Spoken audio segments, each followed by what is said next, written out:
Hello aspirants, ये हमारा series में लेक्चर नंबर 10 और आज हम प्रीएम्बल को पूरा रिकॉल करेंगे।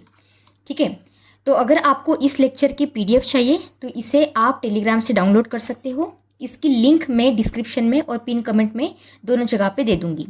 तो चलिए अभी लेक्चर को स्टार्ट करते हैं। इससे पहले जल्दी से रिकॉल करते हैं कि कल हमने क्या लिया था। प्रीएम्बल के जल्दी से मुझे इंपॉर्टेंट कीवर्ड्स बताइए क्या क्या थे। हमारा निमोनिक क्या था? डॉक्टर एस क्यूब जेल से फरार हो गए। क्या लेके फरार हो गए? प्रीएम्बल लेके फरार हो गए। तो इसका मतलब क्या है? ये कीवर्ड्स है। डी से हुआ हमारा डेमोक्रेटिक, आर से रिपब्लिक, एस से हमारे 3 एस सॉवरेन सोशलिस्ट सेक्युलर, जे से हमारा जस्टिस, ई से इक्वालिटी, एल से लिबर्टी, एफ से क्या था हमारा? फ्रैटर्निटी। ये हो गए हमारे कीवर्ड्स। फिर हमने क्या देखा था? इसे जल्दी से हमने रिकॉल किया, इसकी मीनिंग्स देख लिए थे। इसका मैंने आपको टेबल भी दिया है, आप उसे पढ़ के सारी चीज़ों को रिकॉल कर दीजिएगा। अच्छा, और फिर हमने 4 कंपोनेंट्स देखे थे। जल्दी से बताइए मुझे कौन से 4 कंपोनेंट्स थे प्रीएम्बल के। पहला कंपोनेंट था सोर्स। सोर्स कौन थे? The people of India. जो हमने 4th कंपोनेंट देखा था वो कौन सा था? वो था डेट, कि कौन सी डेट को हमने इसको अडॉप्ट किया था हमारे कॉन्स्टिट्यूशन को? 26/11/1949। Very good. फिर हमने और कौन सा कंपोनेंट देखा था? जल्दी जल्दी बताइए। हमने बोला था कि हमारी इंडिया का नेचर कैसा है, हमारे स्टेट का नेचर कैसा है। उसका आंसर क्या था? Doctor S cube. हम डेमोक्रेटिक कंट्री है, रिपब्लिक है, सॉवरेन सोशलिस्ट और सेक्युलर कंट्री है। ये हमारे कंट्री का नेचर। और फिर फाइनली हमने देखा था ऑब्जेक्टिव। ऑब्जेक्टिव क्या था? क्या था निमोनिक? हमारा ऑब्जेक्टिव था जेल से फरार हो गए, मतलब जस्टिस, इक्वालिटी, लिबर्टी और फ्रैटर्निटी। देखो कितनी जल्दी से हमने प्रीएम्बल को रिकॉल कर दिया। ऐसे ही आप एक टाइम आएगा जब आप कौन सा भी यूपी जो लक्ष्मीकांत का चैप्टर है उसे 10 to 15 मिनट्स में रिकॉल कर पाओगे। ऐसे ही जो टॉपर्स होते हैं वो 20 to 15 टाइप्स रिवाइज कर पाते हैं चीज़ों को। समझ में आया? चलो अब स्टार्ट करते हैं हम प्रीएम्बल के स्टेटस को। जो हमारा प्रीएम्बल है ना, ये बहुत ज़्यादा कंट्रोवर्सी में आ गया था। आप बोले कंट्रोवर्सी में कैसे? सबसे पहली बात तो ये, सब लोग ये बोल रहे थे कि जो प्रीएम्बल है ये कॉन्स्टिट्यूशन का पार्ट है भी कि नहीं है। ठीक है, और फिर फ्यूचर में और एक बात आई कंट्रोवर्सी में प्रीएम्बल को लेके कि इसको अमेंड कर सकते हैं क्या।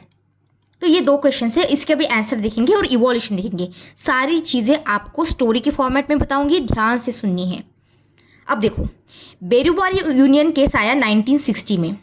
ये किस किस के बीच में था? ये था इंडिया और ईस्ट पाकिस्तान के बीच।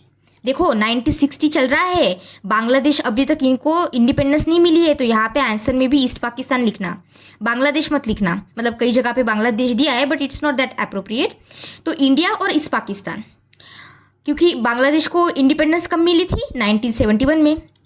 तो बेरूबारी यूनियन केस में ये था कि इंडिया और ईस्ट पाकिस्तान के बीच में ये एग्रीमेंट करना था कि हम एक दूसरे की जो एनक्लेव्स है, कुछ ज़मीन है जिसे बेरूबारी यूनियन कहा गया है, इसे हम एक्सचेंज करेंगे।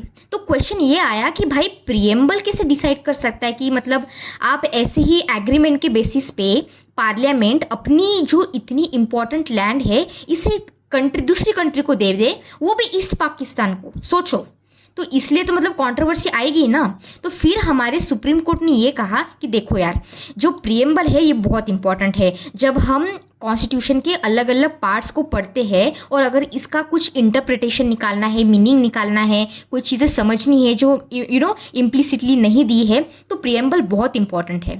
तो सुप्रीम कोर्ट ने तारीफ तो कर दी प्रीएम्बल की, लेकिन उसके साथ साथ ये भी बोला कि देखो प्रीएम्बल जो है ये पार्ट नहीं है कॉन्स्टिट्यूशन का। समझ में आया?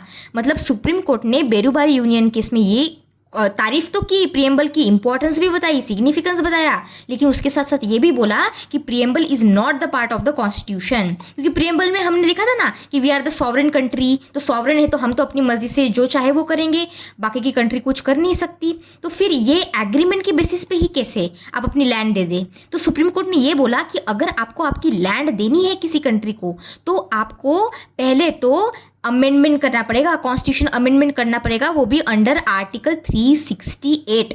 समझे? ये कहा गया बेरुबारी। अच्छा, ये जो मैं आपको केसेस बता रही हूँ इसमें सिर्फ इतनी ही बातें नहीं हुई थी, बहुत सारी और भी बातें हुई है, लेकिन हम अब प्रियम्बल पढ़ रहे हैं ना, तो प्रियम्बल के पॉइंट ऑफ व्यू से देखेंगे, प्रियम्बल का जो एंगल है वो समझेंगे इन केसेस में। समझ में आया? अब बेरुबारी यूनियन हो गया। फिर इसके बाद क्या हुआ? केशवानंद भारती केस आया। Keshavananda Bharati is a very important case, क्योंकि बहुत सारी लैंडमार्क जजमेंट्स यहाँ पे डिसीजंस लिए गए थे। तो केशवानंद भारती केस को प्रियम्बल के एंगल से समझते हैं। 1973 में ये केस हुआ। जो स्वामी केशवानंद भारती है, ये एक रिलीजियस लीडर थे केरला में। तो इनकी ना लैंड ले ली गवर्नमेंट ने, तो ये चले गए सुप्रीम कोर्ट। सुप्रीम कोर्ट जाके ये बोले कि सर ये देखिए मेरी ज़मीन ले ली इन लोगों ने, तो ये तो मेरे फंडामेंटल राइट को आप हर्ट कर रहे हो। तो ये हुआ केशवानंद भारती केस। इसमें सुप्रीम कोर्ट ने ये कहा कि देखो जो प्रियम्बल है, प्रियम्बल का एंगल समझते हैं अब हम। प्रियम्बल को आप अमेंड कर सकते हो, ठीक है, लेकिन प्रोवाइडेड कि आप जो बेसिक स्ट्रक्चर है इसे हर्ट ना करो, इसे अल्टर ना करो, इसे चेंज ना करो। तो पार्लियामेंट आप अमेंडमेंट कीजिए जहाँ भी आपको अमेंडमेंट करनी है अंडर आर्टिकल 368। मैं मना नहीं कर रहा हूँ, लेकिन आप ध्यान में रखिए कि बेसिक स्ट्रक्चर को कुछ होना नहीं चाहिए। तो फिर प्रियम्बल में जो कीवर्ड्स है हमारे, जैसे जस्टिस हो गया, इक्वालिटी, लिबर्टी, फ्रैटर्निटी, ये इतनी इंपॉर्टेंट वैल्यूएबल चीज़ें हैं, इसे आप निकाल नहीं सकते, इसे हर्ट नहीं कर सकते, बेसिक स्ट्रक्चर को अल्टर नहीं कर सकते। अगर आप ये चीज़ें नहीं कर रहे हो, as long as you are not hurting this, तो आप ठीक है, आप प्रियम्बल को अमेंड कर सकते हो। तो इसका मतलब ये कि अब हमारा जो सुप्रीम कोर्ट है वो ये कह रहा है कि हाँ, आप प्रियम्बल को अमेंड कर सकते हो। इसीलिए हमारा जो प्रियम्बल है वो अब तक बस एक बार अमेंड हो चुका है। समझ में आया? ये हुआ था 42nd कॉन्स्टिट्यूशन अमेंडमेंट एक्ट में। इसका ईयर समझाया था 4 + 2 = 6। तो 1976 में अमेंडमेंट हुआ था। इसमें 3 चीज़ों को ऐड किया गया था। कौन सी? सोशलिस्ट, सेक्युलर और इंटीग्रिटी। इन तीनों वर्ड को ऐड किया गया था हमारे प्रियम्बल में। तो प्रियम्बल अमेंडमेंट हो सकता है। इसके बाद क्या हुआ? LIC ऑफ इंडिया केस आया इन 1995। कुछ लोग थे वो गए सुप्रीम कोर्ट ने, उन्होंने कहा कि सर ये LIC में कुछ प्रोविजंस है जो इक्वालिटी को हर्ट कर रहे हैं, तो फंडामेंटल राइट्स है। तो इसमें फिर सुप्रीम कोर्ट ने ये कहा कि जो प्रियम्बल है it is an integral part of the constitution of India. बस इस चीज़ को अफर्म किया गया था, इसलिए LIC of India case important है इस कंटेक्स्ट में। बस इतना ही आपको याद रखना है।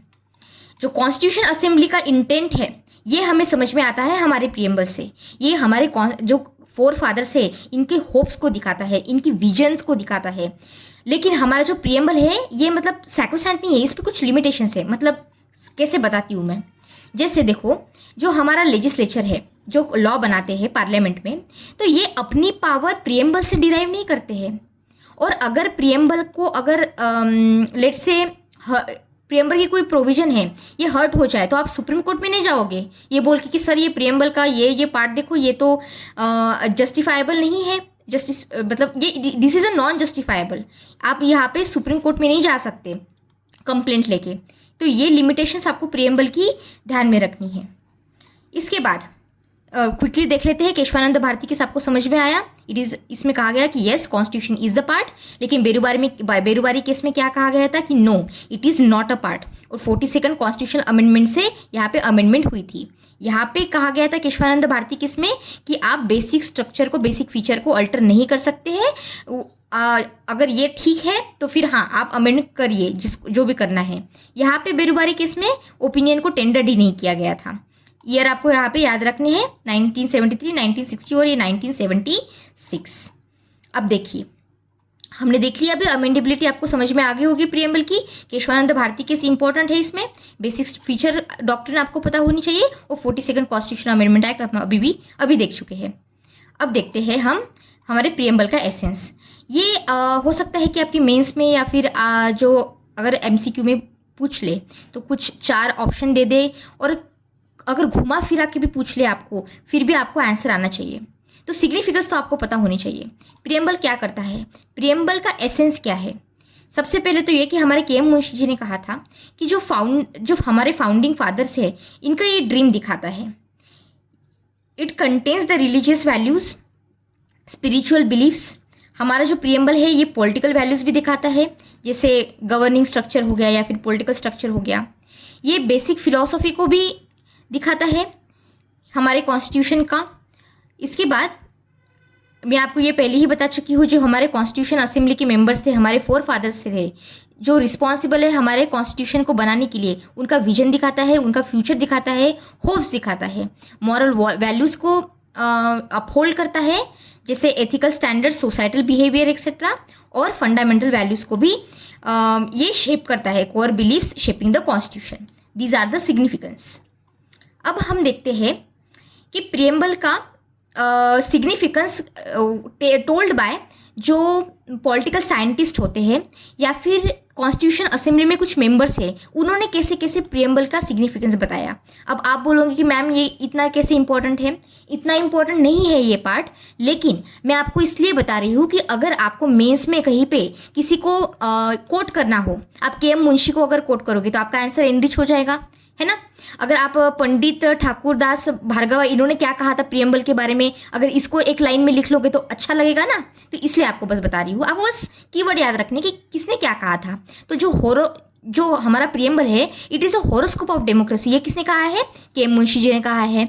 फिर जो सोल ऑफ द कॉन्स्टिट्यूशन है, ये किसने कहा है, पंडित ठाकुर दास भार्गवा, इन्होंने इसे ज्वेल ऑफ द कॉन्स्टिट्यूशन भी कहा है प्रियम्बल को, और यार्ड स्टिक ऑफ वर्थ भी कहा है। मतलब ये यार्ड स्टिक है प्रियम्बल, जो कॉन्स्टिट्यूशन की जो वैल्यू है उसे मेजर कर सकता है, ये कहा गया था। कि अंडरस्टैंडिंग समझ में आई अब कॉन्स्टिट्यूशन प्रियम्बल की। अब देखते हैं हम जो अर्नेस्ट बाकर है, इन्होंने क्या कहा था। इन्होंने प्रियम्बल को ऐसा कहा गया कि इट इज़ वेरी इंसाइटफुल। जो हमारे फोर फादर्स हैं, इनकी इंसाइट को दिखाता है, इनके विजन को दिखाता है, और इनको ये इतना पसंद आया कि इनकी जो बुक थी, इसके स्टार्टिंग में भी इन्होंने इसका हमारे प्रियम्बल का मेंशन किया है। ठीक है, तो this is the significant told by him कि our preamble holds solemn resolve. ये पॉलिटिकल सोसाइटी के पैटर्न को दिखाता है और ये रिसेंबल करता है यूनाइटेड स्टेट्स ऑफ अमेरिका के इंडिपेंडेंस को।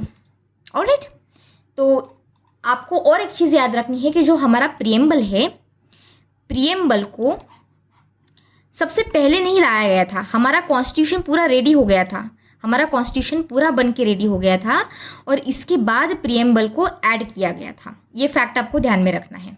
तो इस तरह से हमने अभी प्रियम्बल को पूरा समझ लिया है। आज ही के आज ही इसे रिकॉल कर लीजिएगा, और अगर आपको मेरा काम पसंद आता है तो please subscribe to the channel. आपके दोस्तों के साथ भी आप इसे शेयर कर सकते हैं।